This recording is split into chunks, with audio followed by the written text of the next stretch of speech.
तुम्हें मुझसे पंगा लेना महंगा पड़ेगा, पैसा बर्बाद करना उसे महंगा पड़ेगा, दुंस जमाना तुम्हें महंगा पड़ेगा, गलत फैसला करना तुम्हें महंगा पड़ेगा।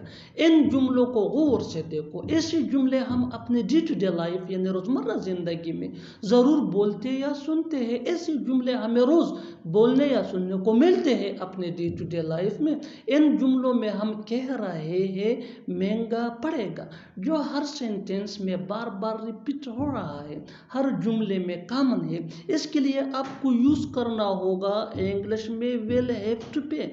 Will have to pay mean महंगा पड़ेगा। आइए कंप्लीट स्ट्रक्चर समझते हैं। Let me explain. Subject plus will have to plus for plus verb plus ING plus other words. यही वो फार्मूला है जिसकी मदद से आप ऐसे जुमले अंग्रेजी जुबान में सीख सकते हैं। आगे डिटेल से समझाता हूँ मिसालों से। Here are some examples for better understanding. तुम्हें मुझसे पंगा लेना महंगा पड़ेगा। You will have to pay for messing with me. You will have to pay for messing with me. पैसा बर्बाद करना उसे महंगा पड़ेगा। He will have to pay for wasting money. He will have to pay for wasting money.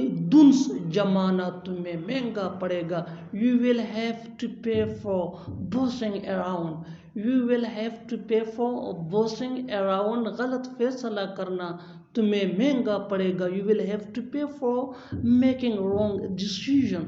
You will have to pay for making wrong decision. और आखिर में ये सेंटेंस आपके लिए कमेंट सेक्शन में इसका जवाब ज़रूर देना। यहाँ आना तुम्हें महंगा पड़ेगा।